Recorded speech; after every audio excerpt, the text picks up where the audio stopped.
Resuming debate, reprise de débat. We go to the right of reply by the sponsor, the honourable member for Costa Bay Central, Notre Dame. Thank you, Madam Speaker. First of all, I want to thank my colleague, my former employee and colleague. I didn't even write the speech for him. With all the technical words in it, I'm just not capable of doing it, quite frankly. But I want to thank him for that because he illustrates a very important point. Number one, it's not just a holiday, it is a statement. It's absolutely correct. And here is someone who has no connection to any of the communities that we've mentioned, whether they're in the north or on the coastal communities of British Columbia or Atlantic Canada, and he has managed to make a connection as a Canadian.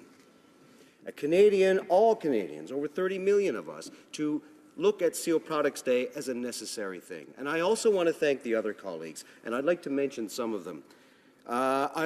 Someone who did not get a chance to speak, but I want to thank the member from Nunavut, who has been supplied many of the seal ties you see here today, and he has been truly an advocate. As a matter of fact, when he greeted the President of the United States, he was wearing a seal tie.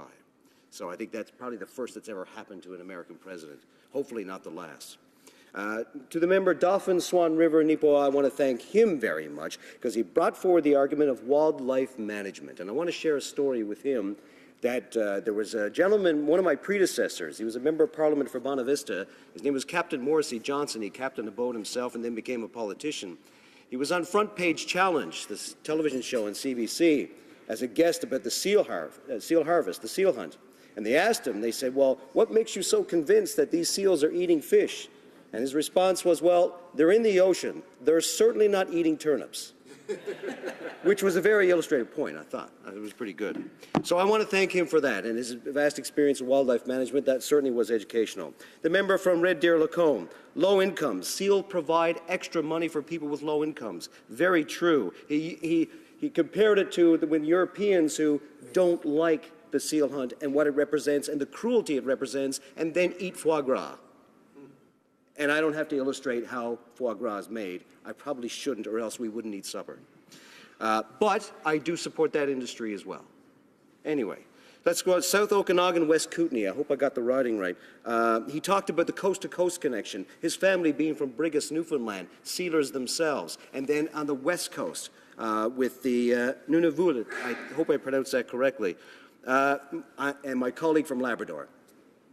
She does host Seal Day here. She has been a very extremely passionate advocate for it, and I thank her greatly for all that she has done. And she is certainly a champion for this, more so than I am, quite frankly. North Okanagan Shuswap, I also want to thank some of his comments. He talked about the EU ban and how unjust it was and how unfair it was, which goes back to the point was made by my colleague from Laurenti Labelle about the fact that here you have people who look at this as being extremely cruel but have no problem wearing or eating other animal products without any idea where it comes from or how it is slaughtered or how it is raised. Yes, and of course, I also want to thank the colleagues around who questioned me during my first speech, and I want to thank them for that. But again, I remind you, this day, as my colleague pointed out, is not just about a day of celebration. It is a strong statement for our communities. There are exemptions in place in places like the European Union for cultural reasons, Aboriginal, First Nations, Inuit, but quite frankly, they still don't understand how this works, because they do have to sell this commercially in order to make things viable, as well as the Atlantic communities.